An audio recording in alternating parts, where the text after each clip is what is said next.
Nous allons assister à un moment assez exceptionnel ce matin et ce soir parce qu'il est très difficile de réunir les musiciens occidentaux dans leur formation traditionnelle, parce qu'on peut dire que maintenant le flûte alto et harpe, depuis Debussy, le début du siècle, a formé une constitution de musique de chambre qui a un véritable répertoire en Occident. Et donc de faire se rencontrer des musiciens d'autres cultures, d'autres traditions et surtout d'autres expressions musicales. Comme vous le voyez, les trois musiciens quatre roues n'ont pas de partition. Et Monsieur Tontatiette, ici présent, et merci beaucoup d'être avec nous tout autour de ce projet. Tontatiette a écrit une partition écrite, n'est-ce pas, que vous avez entre les mains, disposée sur les pupitres, essayez de faire circuler afin que tout le monde voit l'écriture. Guylaine a organisé toute cette séance de ce matin et du concert de ce soir autour de cette œuvre composée en 2004 par Tontatiette pour cette formation dans des conditions bien spéciales, il nous l'expliquera tout à l'heure. Place à la musique, poème au pluriel est composé à partir d'une poésie du poète chinois Li Po.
từ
je vis.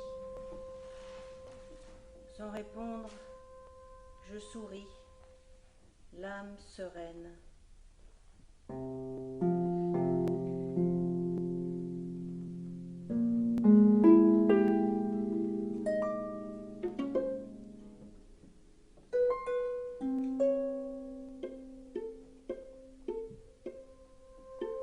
Fleurs de péché, source au cours tranquille.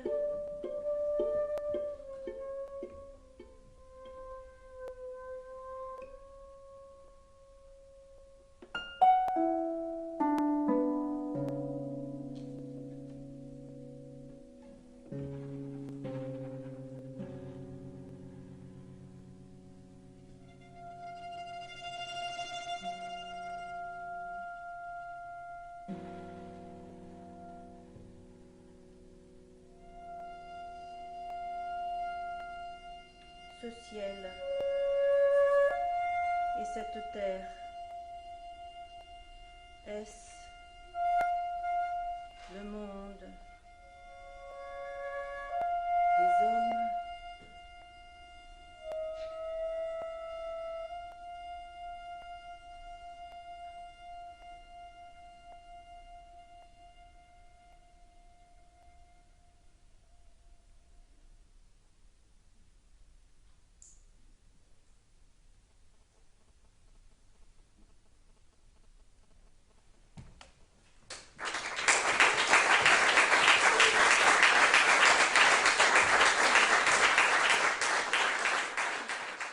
On va rester dans le son de ce que nous avons entendu là, avant de parler plus longuement avec Tiek de son rapport à la France et au Vietnam. On va rester dans la magnifique sonorité, dans la pièce immédiatement. On va entrer dans la pièce, si vous le permettez.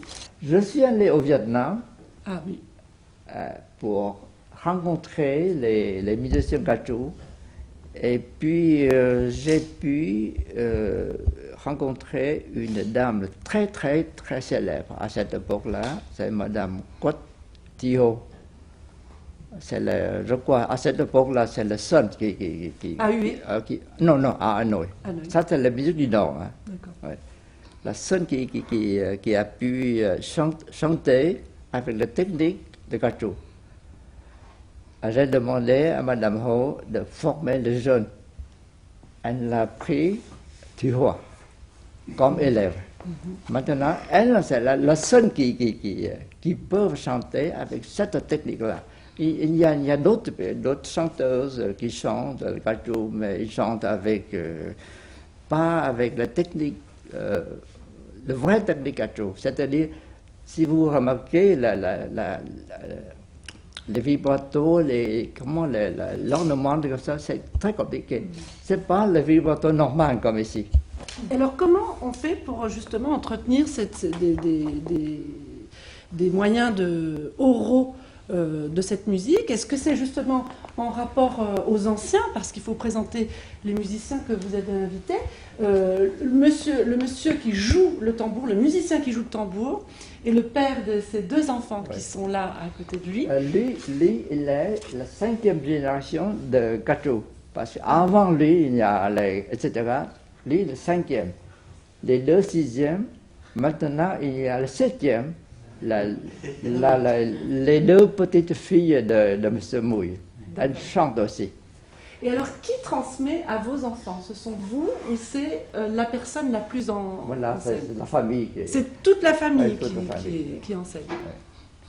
Donc, le trajet que vous avez fait, finalement, c'est un trajet qui, à partir de la France, je ne sais pas si c'est choquant ou non de vous dire ça, mais est-ce que c'est un retour aux sources pour vous après avoir quitté votre pays aussi longtemps? Est-ce que ça a été un retour aux sources d'œuvrer autant dans les racines de la musique de votre pays? Je ne sais pas, mais à cette époque-là, je parle vers le 92 ou le 23, je dis que c'est mon devoir de faire quelque chose. À cette époque-là, j'étais déjà âgé. Maintenant, un peu plus, mais il faut faire quelque chose. Je vois tout le monde tout le monde cherche à modifier la musique traditionnelle pour plaire aux touristes. C'est très dangereux ça. Mais le gouvernement, je n'ose pas critiquer le gouvernement, mais ils n'ont pas fait grand-chose pour conserver l'authenticité de la musique traditionnelle. Pour le Vietnam, pour la musique traditionnelle, non seulement le Vietnam, la Chine, le Japon, etc. La musique, cette musique-là, il y a deux sortes de musique, musique savante et musique populaire. Je ne parle pas de la musique populaire, seulement la musique savante. C'est-à-dire là, c'est de la musique de cour. Non, ce n'est pas la musique de cour, c'est la musique de divertissement, mais réservée pour les lettrés. Ah, voilà. L'autre fois, si on suit l'histoire des pensées, de la pensée asiatique chinoise, surtout la chinoise, on voit depuis le 5e siècle avant Jésus jusqu'au 20e siècle, on tourne autour de la même pensée, c'est-à-dire c'est-à-dire confucianisme, taoïsme et bouddhisme. La musique, c'est une sorte d'expression de cette pensée-là. La pensée ne bouge pas, la musique ne doit pas être bougée. Maintenant, si on change la pensée, maintenant avec l'arrivée de la pensée occidentale, ça change. Mais si on parle de la musique traditionnelle, c'est la musique pour cette pensée-là. Dans ce cas, à mon avis, il ne faut pas bouger. Alors, est-ce que quand vous dites qu'il ne faut pas bouger, est-ce qu'il s'agit de la fonction de la musique ou est-ce qu'il s'agit des techniques? Techniques peut modifier, oui. Mais la fonction plutôt, l'expression plutôt. Mais la technique, on peut modifier. Parce que je vois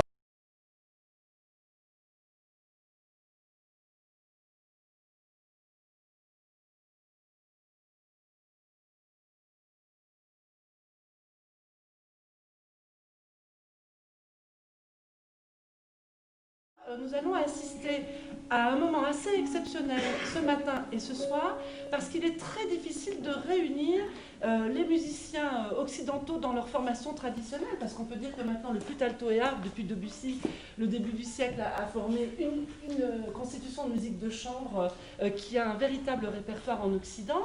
Et donc de faire se rencontrer des musiciens d'autres cultures, d'autres traditions et surtout d'autres expressions musicales. Car comme vous le voyez, les trois musiciens Quattrou n'ont pas de partition. Et Monsieur Tontatiet, ici présent, et merci beaucoup d'être avec nous tout autour de ce projet, Tontatiet a écrit une partition écrite, n'est-ce pas, que vous avez entre les mains, disposée sur les pupitres, essayez de faire circuler afin que tout le monde voit l'écriture. Guylaine a organisé toute cette séance de ce matin et du concert de ce soir autour de cette œuvre composée en 2004 par Tontatiet pour cette formation dans des conditions bien spéciales, il nous l'expliquera tout à l'heure. Place à la musique, poème au pluriel est composé à partir d'une poésie du poète chinois Li Po.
pourquoi sur ce mont bleu je vis.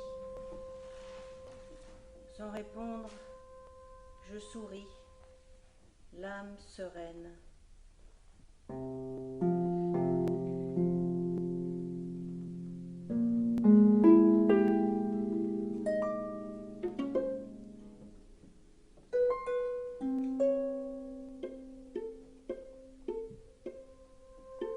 Fleurs de pêcher, source ou cours tranquille.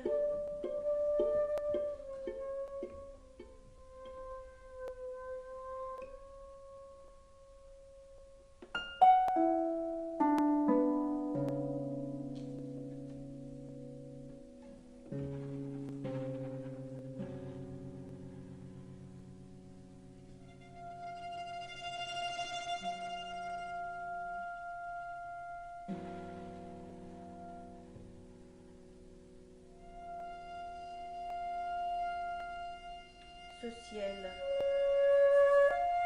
et cette terre, est-ce le monde des hommes?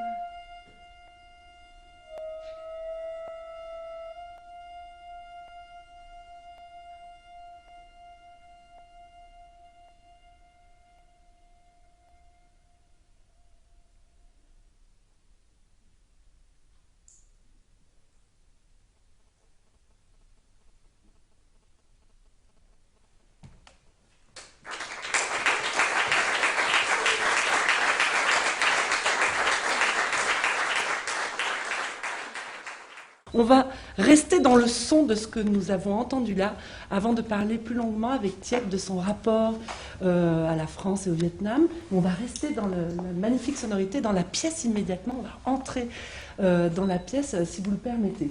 Je suis allé au Vietnam Ah oui. pour rencontrer les musiciens Gacho. Et puis j'ai pu rencontrer une dame très très très célèbre à cette époque-là, c'est Madame Quoc Thi-ho.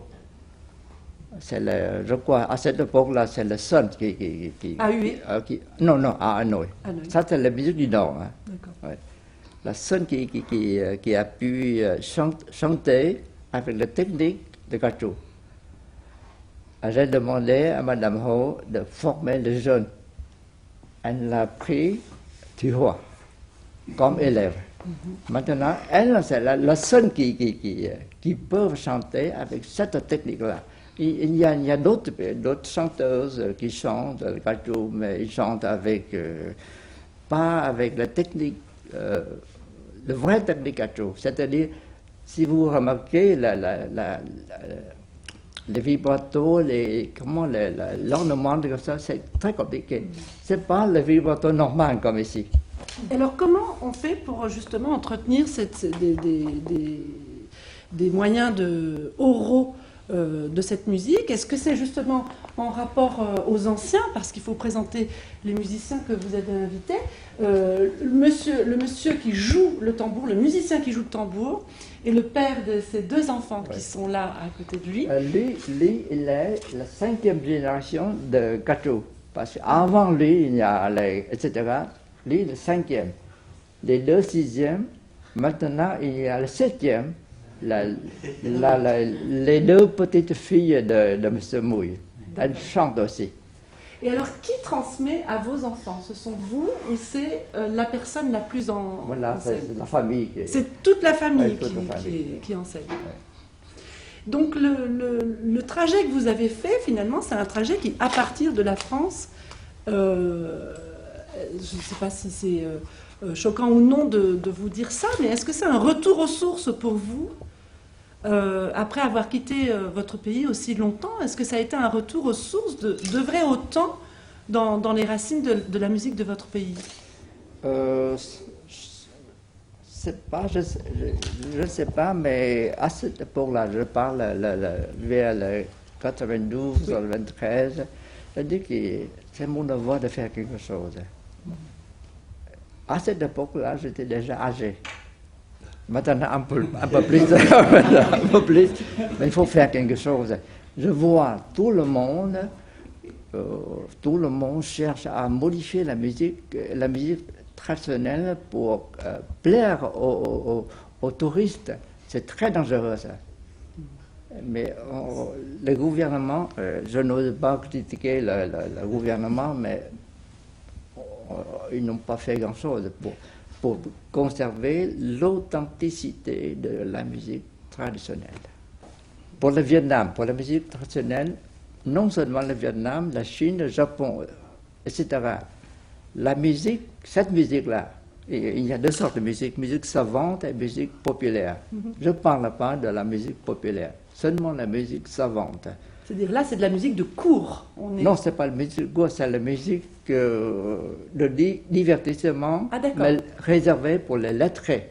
Ah, voilà. L'autre fois, si on suit l'histoire des pensées, de la pensée asiatique chinoise, surtout la chinoise, on voit depuis le 5e siècle avant Jésus jusqu'au 20e siècle, on tourne autour de la même pensée, c'est-à-dire c'est-à-dire confucianisme, taoïsme et bouddhisme.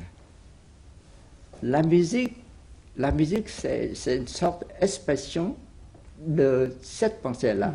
La pensée ne bouge pas, la musique ne doit pas être bougée. Maintenant, si on change la pensée, maintenant avec l'arrivée de la pensée occidentale, ça change. Mais si on parle de la musique traditionnelle, c'est la musique pour cette pensée-là. Dans ce cas, à mon avis, il ne faut pas bouger. Alors, est-ce que quand vous dites qu'il ne faut pas bouger, est-ce qu'il s'agit de la fonction de la musique ou est-ce qu'il s'agit des techniques? Techniques peut modifier, oui.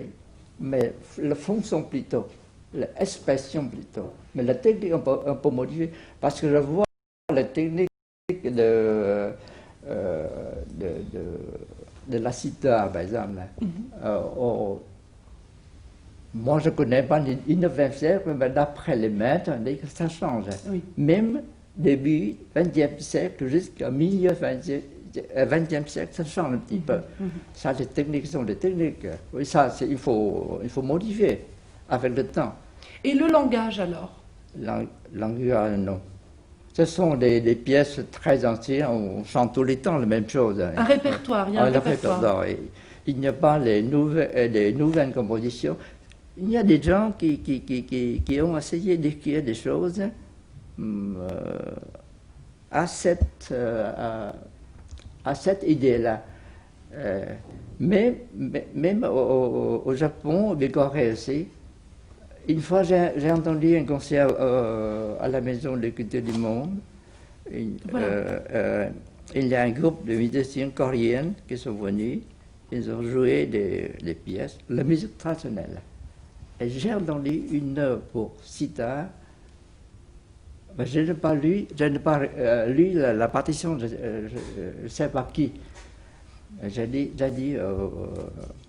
à une personne de la bande, c'est bizarre, ça sonne très occidental. La musique traditionnelle, ça sonne très occidental. J'ai dit seulement, il y a une sorte de vent occidental dans cette musique-là. Mais il a dit que tu as raison parce que c'est récent. C'est quelqu'un qui a écrit en 1970 ou 75, quelque chose comme ça. On pourrait vous retourner la remarque en disant il y a quelque chose d'oriental dans votre musique occidentale. Mais vous êtes créateur, alors qu'il y a un patrimoine d'un côté. Je dois répondre aussi. C'est Rivier qui m'a donné l'idée. Jean Rivier. Quand j'étais au conservatoire, j'ai fait une composition ici, j'essayais d'écrire avec la technique sérielle. Il a vu que je n'étais pas à l'aise avec cette technique-là. Il m'a dit que retournez en Asie pour chercher vos styles. Justement, on peut revenir dans le langage des musiciens qui sont là.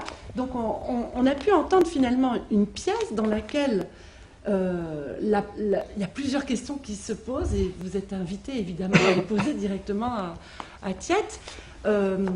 Moi se posent à la fois les questions de rythme musical, de temps musical.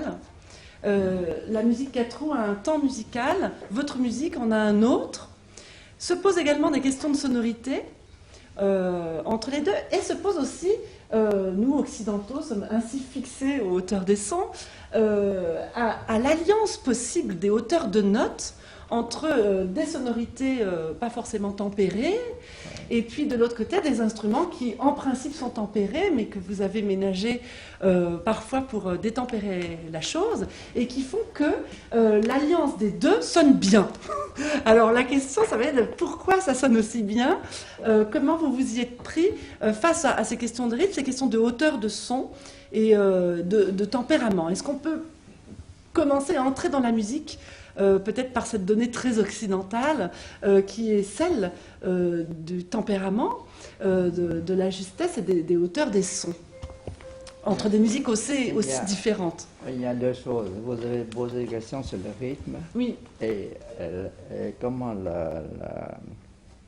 l'intonation, Voilà. la tonalité.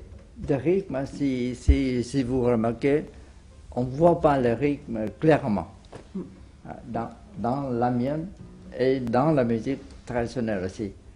Donc ça me permet d'éviter ce problème-là. Ouais. Donc c'est-à-dire que la partition que vous avez sous les yeux, effectivement, pour l'ensemble occidental, on va vous appeler comme ça, Triantara, l'ensemble occidental, vous avez floué une métrique et un discours isochrone d'une pulsation qu'on pourrait donner, c'est ça? Depuis toujours, je n'ai pas pensé beaucoup. Certaines pièces plutôt, parce que si la pièce, le chant d'ivresse, ça, oui. il y a le passage oui. avec le rythme, mais normalement non.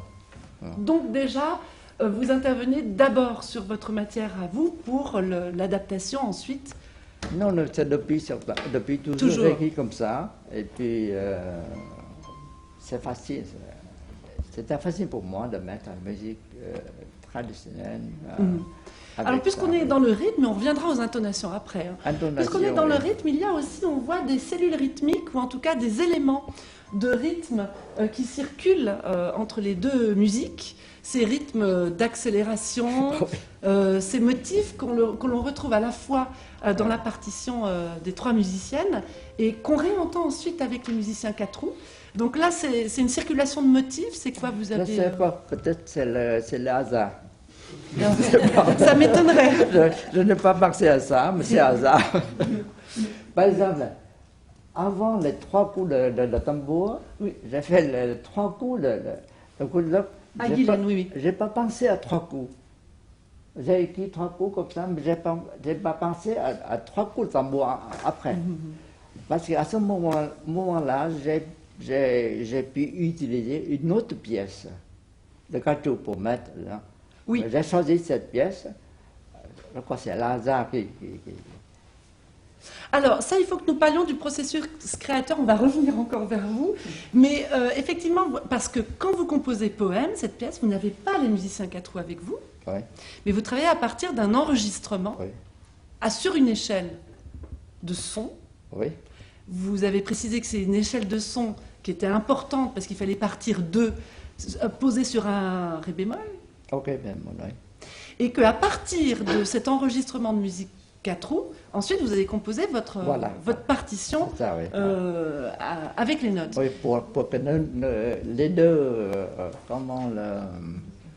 se mélangent bien. Voilà, mais donc on va peut-être écouter le début. C'est vrai qu'on a des notes pôles d'accroche d'oreille très importantes qui ensuite, sauf que c'est un do au début, hein, c'est un do avec des petites notes bémol. Et puis, comment vous avez fait? Parce que, est-ce que les chants 4 roues sont toujours donnés sur les mêmes échelles? Comment ça fonctionne? Par exemple, cette pièce-là, que j'ai utilisée, dans le CD, ils ont chanté avec l'échelle ré bémol. Mais une fois à Londres, ils ont joué ça à Londres aussi, ils ont chanté avec une note, comme une note. Ah d'accord, donc ça n'est pas fixe. C'est pour ça que j'ai demandé à Thiem de travailler sur échelle, avec échelle ré bémol.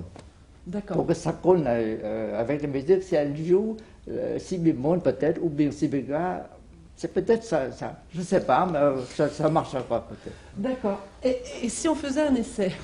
Ah bon, moi, pour voir. Si on regardait, mais il faudrait vraiment le passage où vous êtes justement donc le premier passage par exemple, où l'ensemble de quatre roues intervient, où vous avez des notes tenues et donc une infrastructure harmonique. Ces questions de langage sont importantes. Est-ce qu'on peut solliciter les musiciens, leur demander d'être sur une autre échelle par rapport à la partition? Bà muốn thử và cái bài mà gửi thư là tên cây bémol. Bà muốn thử bây giờ là hạ thấp xuống đi, là si vị chẳng hạn ấy, một tông đi, coi thử nó có đi với cái này không. Mà có lẽ nó đi được. C'est possible parce que le do c'est ça et le ré bémol ici. Maintenant on laisse si béga, c'est possible aussi. Parce que ça reste au bouton. Oui, c'est ça, oui. Mais échelle comment l'échelle le Vietnam ré gì nữa, ré bémol là gì nữa? Échelle cái thăng âm là sao? Thăng âm của cái đàn này á. Đấy. Thăng âm của cái bài mà Bài án. ré bémol, mi bémol, Vâng. la sol bémol, la bémol đấy, phải không? Vâng. Ah oui. Ré bémol, mi bémol, sol bémol, la bémol. Si on baisse un ton, ça fait si, si, do dièse, etc. Oui. Peut-être on peut entendre une fois comme c'est écrit, parce que vous ne bougez pas. Une fois comme c'est écrit. Il y a juste changé. Ah voilà, oui, il faut réaccorder évidemment. Oui. Parce qu'on ne va pas se rendre compte. Ah non, on va pas se rendre compte. Oui. On le fait une fois accordé et puis après on revient en ré bémol. Voilà. Voilà, on va pas dans ce sens-là. Dans ce sens-là. On peut y aller. Mais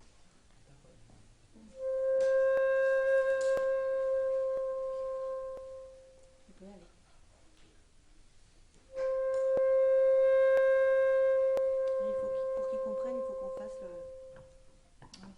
Ouais, c'est ça. Vas-y.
Si ça monte davantage, je ne sais pas comment ça sonne.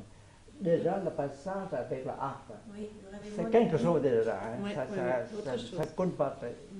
Légèrement, pas bien déjà. Quand l'arbre bouge, il y a quelque chose, je ne sais pas. Mais si on baisse davantage, peut-être ça va créer comment La bonne liaison. Les hauteurs non, qui c'est vous pas la conviennent. peine, c'est pas la peine d'essayer de D'accord. faire. Alors, l'autre question est l'agencement, l'alternance que nous avons eue. Il y a vraiment une alternance. Le trio occidental, le trio 4 roues occidental, 4 roues occidental. On est dans une alternance, mais le trio occidental reste présent pendant le trio 4 roues. Comment se font les passages? Comment comprennent-ils les uns et les autres? Les uns lisent une partition, pas les autres. Comment se fait l'arrangement entre qui fait quoi et à quel moment? Le moment où Katou entre le trio doit rester un peu en retrait par rapport à tout. Mais il faut être présent. Il ne faut pas tout à l'heure. Attendez. Le début,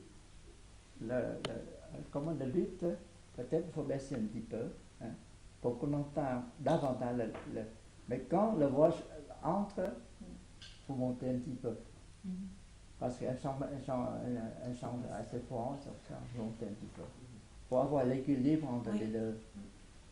Et après, que le trio revient. Il faut laisser la place aussi au gâteau. Hein. Oui. Et lorsque le trio 4 entre, qu'est-ce qu'ils font exactement? Est-ce que c'est une musique issue d'un répertoire ancestral? C'est vous qui avez choisi le poème? Est-ce que la musique va avec ce poème? Et est-ce que ce qui est donné là est variable à chaque édition? Parce qu'elle chante. Cette pièce, elle chante sur un texte, c'est-à-dire une lettre deux amoureux, etc. Mais j'ai voulu qu'elle chante un poème de Lipo.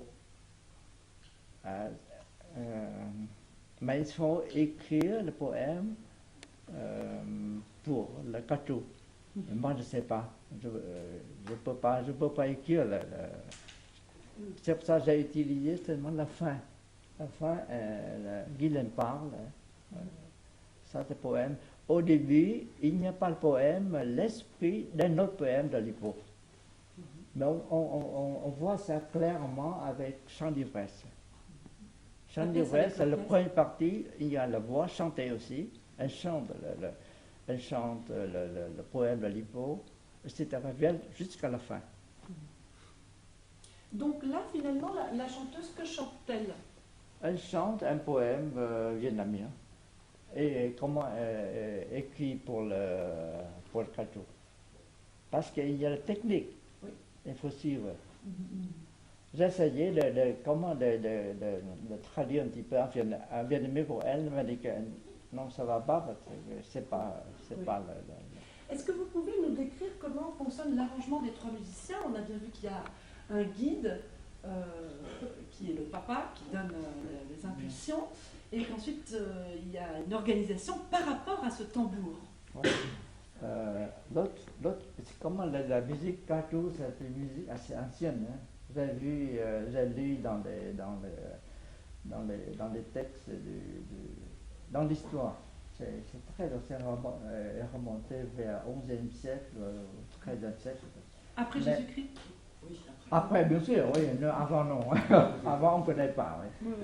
Mais jusqu'au 19e siècle, c'est la forme gâteau qu'on entend maintenant. Il y a le chant, la chanteuse joue le rôle principal. L'autre fois, les poètes, l'autre fois, c'est au 19e siècle, par exemple, les lettrés, en général, ils composent aussi des poèmes. Il y a des personnes qui écrivent le poème pour gâteau.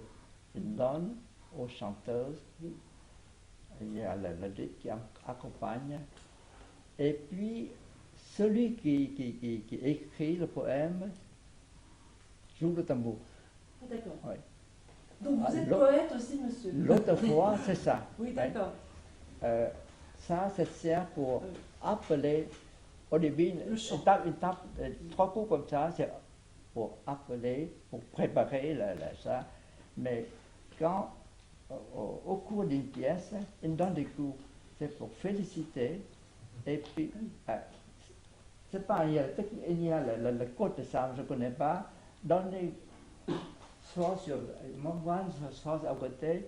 Si un jour, les joue man, chante le man, on donne un coup pour dire vous chantez man, il faut faire attention. Mais si elle chante bien, on donne des coups pour féliciter. Il y a un encouragement ou alors? Voilà, oui. Maintenant, c'est pour, on utilise ça, c'est pour accompagner plutôt que pour féliciter la chanteuse. Oui. pourquoi j'ai fait entrer la musique gâteau dans ma musique, dans la mienne. Peut-être deux choses. D'abord, c'est une musique traditionnelle, et ça, c'est la musique que j'ai écrite maintenant. C'est contemporain. Mélanger les deux, on efface la notion de temps. Temps ancien avec temps, ça se mélange. Ça, c'est l'esprit de Chuang-Tzu, c'est un penseur chinois au XIIIe siècle avant Jésus. Il n'y a pas notion de temps. De temps d'abord. Pas de temps chronologique avec une évolution, Voilà, etc. oui. Mais par contre, il y a le temps global, hein, Oui. ça c'est autre chose. Et puis, espace aussi. Cette musique de l'Orient, et je suis asiatique, mais comme j'habite ici, j'écris la musique presque occidentale. J'ai utilisé les instruments occidentaux pour écrire la musique, la musique contemporaine. C'est plutôt ici. Hein. Faire entrer les deux musiques, les deux endroits différents, l'Asie, extrême Orient et occidental, ça efface aussi la notion de l'espace. Comme une sorte d'apesanteur, hors temps, hors espace, et ça, on peut dire que c'est votre quête, enfin que c'est la quête de toute votre... C'était au début, je ne pensais qu'il est là. Maintenant, comme on m'a posé, il faut chercher comme une réponse. Mais j'ai cherché ça, mais peut-être c'est pas vrai. Et finalement, on sait bien que les explications importent peu. Mais le problème dans pour nous, c'est-à-dire nous, les compositeurs, on compose seulement. Mais analyser, c'est vous. C'est pas nous, là. Justement, est-ce qu'on pourrait peut-être solliciter les musiciennes pour qu'elles nous montrent quelques petites choses déjà dans le traitement instrumental, parce qu'on connaît vos sonorités si effleurées, le fameux duo pour deux guitares. J'ai retrouvé là, avec le traitement de la harpe, votre duo avec deux guitares et les cordes pincées, deux guitares pour lesquelles vous avez écrit aussi, Edith. Et donc, est-ce qu'on pourrait voir quelques techniques de jeu, quelques modes de jeu qui font que, premièrement, parfois le discours est détempéré, on a surtout la flûte en sol, je trouve, et puis aussi parfois, Guylaine, tu as sur les cordes des interventions en haut, etc. On va peut-être juste parler des modes de jeu, et ensuite on verra les modes de jeu en situation dans l'écriture musicale. Peut-être le traitement de la flûte. Guylaine, si il a fait ça avec les cordes, tirer les cordes. Oui. Ça c'est peut-être c'est mieux de montrer le côté de orner. Vers la fin, tu es là, tu appuies et tu Avec le papier? Ah non, oui, pas là, avec là, oui. là. Oui, c'est ça. Ça, ce sont des choses qu'on fait beaucoup chez nous, mais pas ici.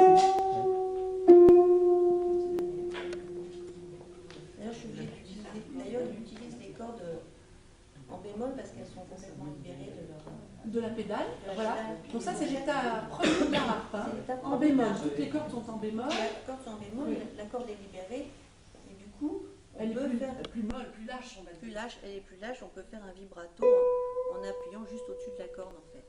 Et ça, c'est une technique que tu connaissais, Guylaine, on l'utilise souvent Ah non, on ne l'utilise pas très souvent. Ah voilà. Et c'est Tiet qui... Non, c'est pas moi. Non. Mais vous connaissez tellement bien la harpe. Vous avez écrit une vingtaine de pièces pour la harpe. Parce que je connais beaucoup d'artistes. Ils sont vraiment très, très forts. Et chaque fois, ils m'ont demandé d'écrire, je ne peux pas refuser. Parce qu'ils font vraiment, ils jouent très bien. Ça commence par d'abord avec Marianne Norman, Oui, et puis Francis Pierre, etc. Et alors là, la recherche, c'est d'avoir un vibrato, c'est ça? Une sorte de vibrato. Et pour vous, ça représente quoi le vibrato? Est-ce que c'est l'imitation de la voix de la chanteuse, la technique de... C'est un ornement. Oui, c'est ça. Mais parce que nous, on ne joue jamais la note toute seule. Tout seul. Ah oui, voilà. Donc c'est tout ce qui est autour de la note qui vous intéresse. Oui. Mhm. Toujours, c'est-à-dire, on attaque une note et ensuite il y a un ornement, quelles que soient les broderies, etc., autour de cette note-là. C'est ce qui se passe pour la flûte dès le début sur le Do, avec Emmanuel, qui a d'abord des tenues, mais finalement, ces tenues de Do vont être ornementées et puis, je dirais, variées dans le son, non, Emmanuel? Il y a donc le souffle, le glissé, le souffle, le glissé. Donc on est sur une note et au niveau de la justesse, j'ai des quarts de ton, en tout cas des notes avec une petite flèche pour que ça soit, pour que l'échelle tempérée soit un tout petit peu plus floue, du style.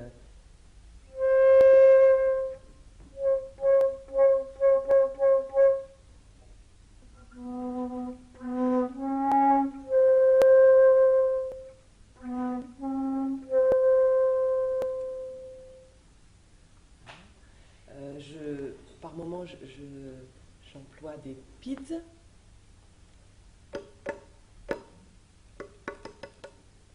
Par moment, je teinte avec du flat. Donc là aussi, c'est une même note qui est un peu plus floue par rapport à la hauteur et par rapport au... C'est utilisé comme un ornement finalement. Soit elle est avec un pid, soit elle est avec un peu de flat. Et ça, c'est mélangé avec l'alto. Soit elle est avec que de l'air. Soit elle est avec un peu de son et un peu d'air, un mélange.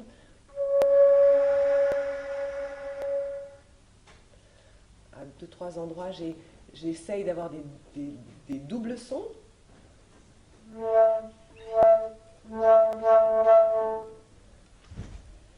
Faisant ressortir les harmoniques. Oui. Alors justement, il y a beaucoup de techniciens dans la salle, il y a des jeunes compositeurs. L'écart de ton sur cette flûte, donc, qui a aussi une embouchure plus lâche, hein, comme on sait, plus de perte, on va dire, de son, de puissance d'air, etc. Ça la rend aussi plus flottante comme ça. Est-ce que tu les fais en doigté, à l'embouchure? Qu'est-ce qui est le mieux? Le fait qu'il n'y ait pas de plateau avec des trous rend beaucoup plus difficile la chose. Donc avec la flûte en ut, on a des clés avec des trous, pas la flûte en sol. Donc c'est en effet que des doigtés ou l'embouchure. Donc c'est important que ça soit avec un certain timing, avec un peu de temps pour que je puisse soit trouver des doigtés, soit faire avec l'embouchure. Là tu fais les deux, je vais ménager les deux. Est-ce que le souffle, on dit souvent, effectivement dans certaines cosmogonies d'Asie, que le souffle c'est la vie, on sait bien, mais certaines civilisations d'Asie ont basé toute l'histoire de la genèse de leur civilisation sur l'idée d'un souffle soit divin, soit pas forcément matérialisé, mais en tout cas sur l'idée du... Je pose cette question parce que c'est un élément très très présent dans votre musique. Est-ce que c'est lié aussi à la philosophie de la vie que vous avez? Si on parle de la philosophie asiatique, c'est très long à faire. Très lent. Il vaut mieux d'éviter de ça. Si on rentre dedans, quelques mots, on ne peut pas expliquer. On ne peut pas exprimer. Si on fait un discours pour exprimer ça, ça dure longtemps. Donc c'est pas...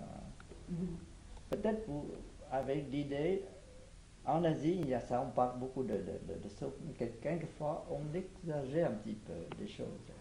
Il y a des choses très simples. Comme la dernière fois, comment ça s'appelle, j'oublie de son nom, là, il est venu pour parler. Nicolas. Il a parlé de silence. Oui. Beaucoup de compositeurs asiatiques, comme, etc., beaucoup de compositeurs, surtout les compositeurs japonais, ils parlent beaucoup de silence. À mon avis, silence, c'est le silence. On a besoin de silence ou bien on a besoin de sons pour écrire la musique. Le silence n'est pas un sujet À débat, c'est-à-dire à débat. on en parle trop, c'est Oui, ça? on en parle trop. On utilise le silence, on utilise les sons pour exprimer une pensée, un sentiment. Mais on n'exprime pas un silence. Il n'y a pas de sens. C'est-à-dire que la fonction du silence dans la musique occidentale, qui est parfois souvent absent de la musique occidentale dans ce flot continu, lorsqu'il est employé, il est souvent dramaturgique, il a un sens théâtral presque en Occident, on pourrait dire. Et donc c'est peut-être sa fonction qui va de soi, telle que vous nous le décrivez là en Asie, elle va de soi, peut-être qu'en Occident, elle va moins de soi. Cette fonction, elle est tout de suite rendue un peu extravertie, je non? pense que c'est normal. Par exemple, si, comme j'ai remarqué le passage dans le Tristan et Isolde de Wagner, j'oublie, qu'on attend, j'oublie Le duo, le grand duo. Non, je parle le passage de cor anglais, je crois. Le cor anglais, oui, oui. Qui annonce là. Oui. Mais il y a un moment, il y a un arrêt, c'est-à-dire on attend ça. Ça exprime quelque chose. Le silence exprime. Mais ici, on utilise le silence comme en Asie. Il n'y a pas la différence. Il ne faut pas penser le silence quelque chose de très important. Il faut faire il faut parler beaucoup sur le silence. À mon avis, le silence, c'est le silence. Le son, c'est le son. Ouais. Ce sont des compositeurs qui utilisent ça pour composer. Mais il ne faut pas dire que ça, le silence. On est qui pour exprimer le silence comme Takemitsu a dit ça? Non, moi je ne suis pas d'accord. Il y a quelque chose de plus évident chez vous. C'est évident. Les choses comme des, ça, oui. Il y a tout dedans. oui. Il y a tout dedans. Par exemple, on donne un son, une note, un son comme ça, et puis on le silence. Dans le silence, le son continue à résonner. Des fois, on imagine ça, c'est la voix de l'âme plutôt. Dans le silence, on entend ça. Bon, ça c'est beaucoup de choses. Alors moi j'ai une question à poser aux musiciens, c'est comment vous avez travaillé ensemble, c'est-à-dire quand vous êtes rencontrés mardi, parce que vous sur votre partition tout est écrit, mais les endroits 4 roues disparaissent, n'est-ce pas? Vous avez la partition sous les yeux, vous ne savez pas ce qui se passe avec 4 roues. On a des repères quand même. Ah voilà, alors comment ça se passe? passe? On a les entrées, les trois, les entrées et les sorties. Voilà, donc un repère temporel. Voilà, en sachant qu'ils improvisent quand même. Hein. Donc Oui. ce sont plutôt eux, ils ont mémorisé la partition parce que donc vous nous expliquiez que le fils et puis la fille lisent la musique occidentale. Donc eux, ils ont travaillé la partition, ils ont écouté la bande de la partie occidentale et ils se repèrent à l'oreille. Donc il y a quand même un échange de regards et ce sont eux qui donnent le repère au père pour qu'il puisse démarrer. Donc on va parler de votre réaction, puis après on va interroger les musiciens 4 roues pour voir de leur côté comment ils ont travaillé. Donc vous avez travaillé sans bande son, on va dire, et vous êtes rencontrés mardi. Voilà. Et c'était d'ailleurs un peu troublant parce qu'il y a quand même un autre rapport au temps. Et on s'est retrouvés les premières fois à jouer. Pour eux, c'était déconcertant aussi parce qu'on les écoutait. D'abord, on était assez fascinés par ce qu'ils faisaient. Ouais, c'est assez malheureux. Donc on oubliait de jouer, puis surtout, on perdait notre repère parce que vous avez vu la partition. Pour nous, même si c'est quand ils jouent, on colore, on a quand même des rythmes très écrits. T'as des quintolés, moi je suis plutôt souvent sur des rythmes de 4, soit des rythmes de 3. Enfin, on a des rythmes, on a quand même une certaine complexité, même si ça sonne plus fluide. Voilà, Et on en oubliait notre propre rapport. À un moment, tu m'as dit, mais il faut qu'on garde la même pulsation. On perdait notre... Qui n'est pas la leur, et ça on le Qui n'est savait. pas la leur. En effet, Voilà. on s'est demandé si la pulsation proposée par le papa était la nôtre. Les 3 blues, par exemple, et ça n'a rien à Parce voir. qu'on avait envie. Oui. Bon, on va jouer avec On a nos repères, bien, on a nos barres de mesure, tout ça. Donc c'est vrai que d'un seul coup, on a un autre Donc l'autre temps, c'est que l'idée de la pulsation, parce qu'on perd aussi carrément la pulsation. On perd, Voilà, on donc perd c'est pas, en fait. Et donc, Pour nous, c'était compliqué parce qu'on finissait par avoir toutes les trois une pulsation différente. Ah ben oui. Et donc, vous nous avez expliqué aussi que nous, on devait aussi être souple et puis trouver. Enfin, bon, en tout cas, notre jeu, je pense que notre jeu a changé aussi.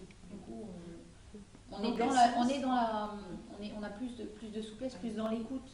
Parce qu'en fait, on a vraiment ce rapport à la musique, et notamment contemporaine, mais qu'on retrouve aussi dans le classique. Le côté très exigeant, mais juste de tellement de verticalité qu'on perd des fois le fil, le cours, le développement. On a vu moins. On fait moins confiance à notre oreille, en fait. Ce qui est un tort, mais Au moment où probablement. on joue, c'est ça? Oui. Ah oui. On a tellement ce côté vertical qui doit être parfait. Oui. Et du coup, là, ce qui est super dans cette musique, c'est que le compositeur nous autorise à un peu plus de souplesse. Voilà. C'est-à-dire on n'a pas une partition, une obligation de verticalité au millimètre. Dans certains passages. Et ça, est-ce que c'est écrit en toutes lettres dans la notation? Ça intéresse les jeunes compositeurs? Ou est-ce que c'est parce que vous avez rencontré Thiat et que Thiat vous Ah a oui, vraiment... c'est parce qu'on a C'est parce qu'on a rencontré rencontré Thiat. Thiat, et parce qu'on a écouté les musiciens. Parce que quand on a au premier abord cette partition-là, on se dit aïe. Vous imaginez, on a des salles, des trois, des deux superposés, Voilà. des six, on est... Et puis à cheval sur des mesures et tout, on est là avec notre métronome, on essaye d'être parfaitement ensemble, quoi. C'est un travail énorme, rythmique. Et en dehors des couleurs, hein, il y a énormément de couleurs à travailler aussi, mais déjà, d'abord, quand on voit cette partition, on se dit, bon, il va falloir réussir à être ensemble. Et en fait, quand on travaille beaucoup, il y a une fluidité qui s'installe. Et ensuite, après, avec Thiat, effectivement, il est musicien, alors là, la fluidité s'installe totalement. Alors, comment s'est passée la découverte de ce que faisaient les trois musiciennes par rapport à eux? C'est-à-dire la rencontre avec la musique écrite. Oui, auditivement, comment ils ont réagi? Voilà. Khi mà anh chị có tiếp xúc mấy người này thì có cảm tưởng sao? Vì sao? Có thể là việc chung được không? Mà làm việc ra sao thì sao đâu? Vâng, khi mà lần đầu tiên mà gặp gỡ ba nghệ sĩ ở đây thì chúng tôi cũng rất là cảm phục những cái nghệ thuật, cái gọi là kỹ thuật chơi đàn của ba chị đây. Và khi mà nghe thì tôi có cảm giác nổi hết cái da gà, chứ không phải như ở trong đĩa. Tại vì khi mà mình tập với nhau thật thì mình có cảm xúc. Donc, quand ils ont entendu les musiciennes ici, et ils ont de l'admiration pour leur technique. Donc, ils ont la chair de poule en entendant. C'est pas comme quand ils entendent un CD. Là, ici, c'est pour le vrai, après. Và như vậy thì chúng tôi có chia sẻ được cái cảm xúc với nhau. Thì cái bài Bohème nó sẽ hay hơn rất là nhiều. Oui. C'est pour cela qu'elles ont partagé ensemble la sensibilité du poème. Alors, quand ils jouent la musique qu'ils font habituellement et qu'ils livrent dans l'œuvre là, comment ils réagissent avec ce qui est fait en dessous au moment où ils le font? Est-ce que c'est troublant ou non? Quand ils font leur musique et que dessous il y a la musique écrite par Tonta Thiat, est-ce que c'est troublant, gênant, ou est-ce qu'ils sont accommodés à ce que font les musiciennes pendant le chant? Khi hát và chơi đàn mà nghe cùng với mấy người này thì có cảm tưởng thế nào? Có thể chơi với nhau được không? Hay là rất là có thể chơi với nhau được, tại vì là bình thường ví dụ mà hát ca trù truyền thống và không có nhạc thì chúng tôi tự do và theo kiểu của truyền thống. Nhưng mà khi mà đi với âm nhạc của mọi người thì chúng tôi cũng phải nghe nhau. Tức là cũng phải có cái cảm xúc với những cái cây đàn này. Vâng. Elle a dit que quand nous jouons tout seuls, sans les musiciennes européennes, c'est là, tout seul, à Hanoï par exemple, nous sommes libres. On joue comme on veut. Tandis que maintenant, ils sont obligés de suivre la musique jouée par les associés. Donc normalement, c'est pour ça qu'aussi ils ont une sensation commune de toutes ces choses-là.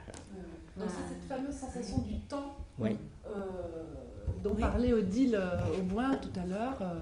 qui n'est pas la même, mais qui finalement, ils ont trouvé ensemble un autre temps. C'est ça. Alors c'est donc ça la question du métissage. C'est ça, le véritable mélange. Ça fait 1 plus 1, ça donne pas 2, ça donne 3. Autre chose. Oui, autre chose. Oui. Est-ce que vous avez des questions à poser Oui. Alors, moi, j'avais une question aussi sur le temps musical à poser peut-être en général à la fois aux musiciens, à Monsieur Tontatiette, parce qu'on a vu donc qu'il y avait à la fois l'ancien, le moderne, donc une échelle peut-être qui est plus grande que celle de l'homme, un temps musical peut-être plus grand que celle de l'homme. Et on a vu aussi en cours, on a un peu étudié plusieurs pièces et on a vu qu'il y avait souvent des introductions et des fins de pièces qui étaient très progressives. Et donc je voulais savoir comment vous pensiez, si c'était les mots que vous utilisiez ou si ça se rattachait plutôt à une façon de penser, et si vous pouviez nous en parler un petit peu. S'il vous plaît. Merci. Ça aussi, cette question, j'ai eu déjà plusieurs fois. Pourquoi j'ai écrit avec la forme sorte éventail? Comment c'est très long, presque rien, et mouvementé au milieu, et la pièce se termine par quelque chose de très calme. Si on regarde les cycles, la cycle de vie par exemple, naissance, de rien. De rien, la vie est née, et puis ça se développe et se termine par la fin, c'est la mort. Mais d'après la pensée bouddhique, la fin n'est pas, la mort n'est pas la fin.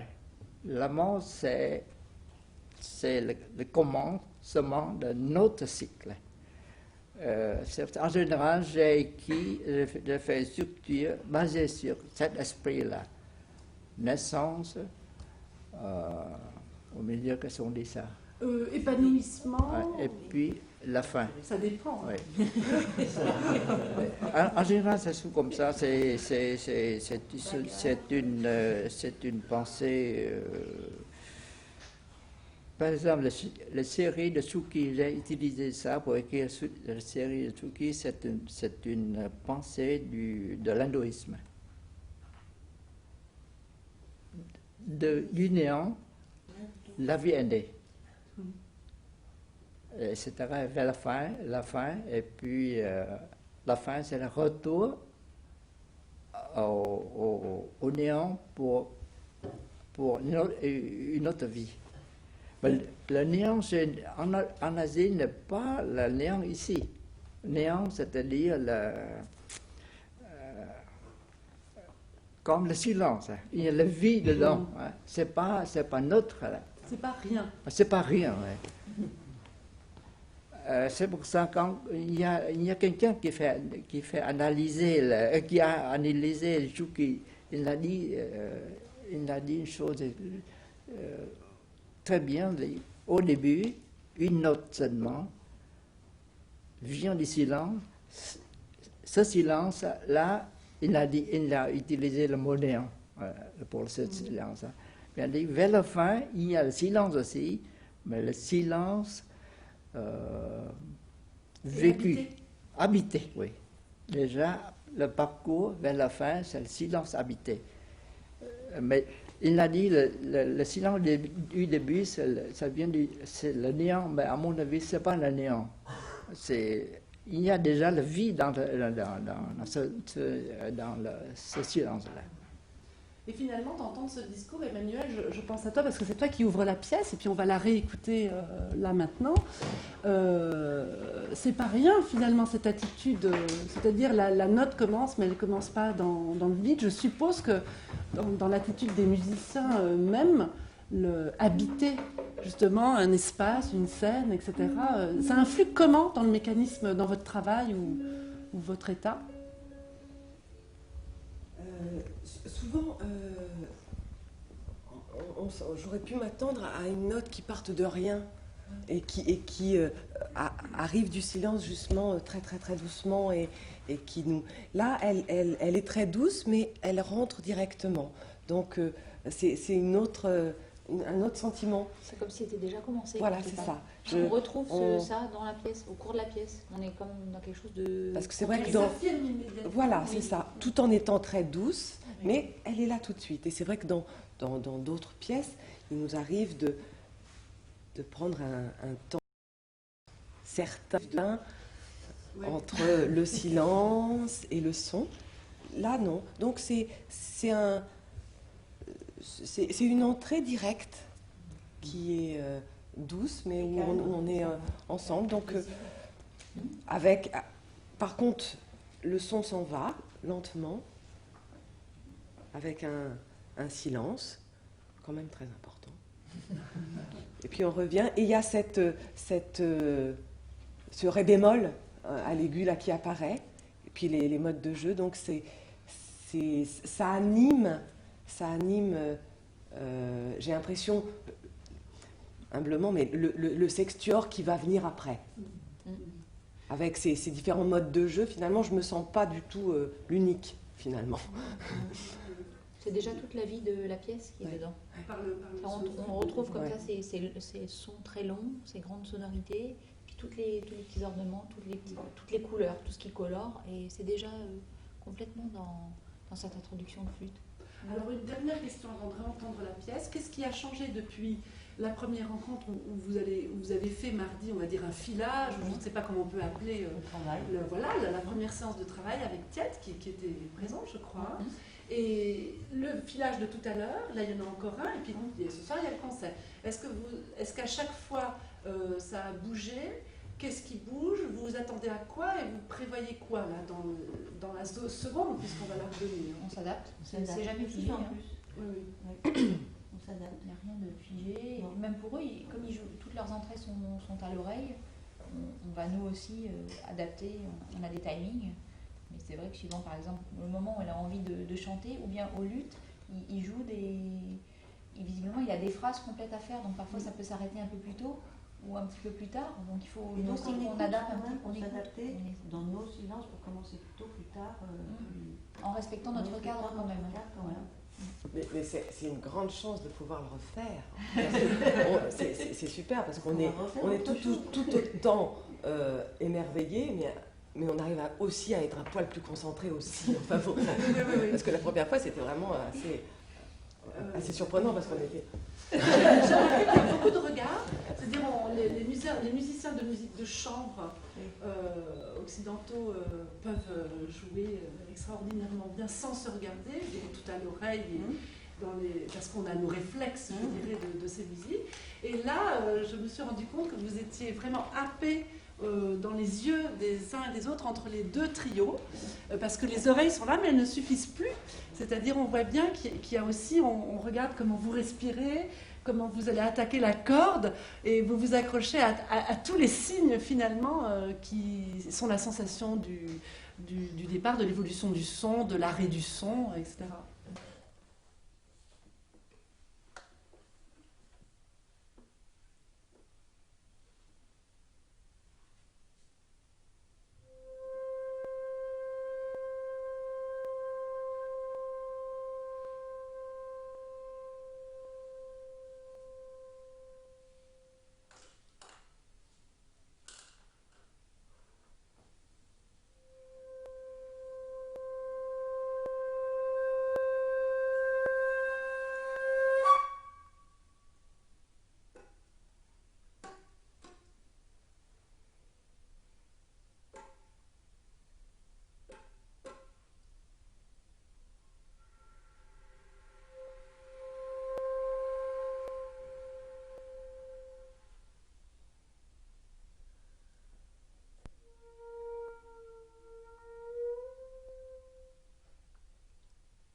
Sans répondre, je souris, l'âme sereine.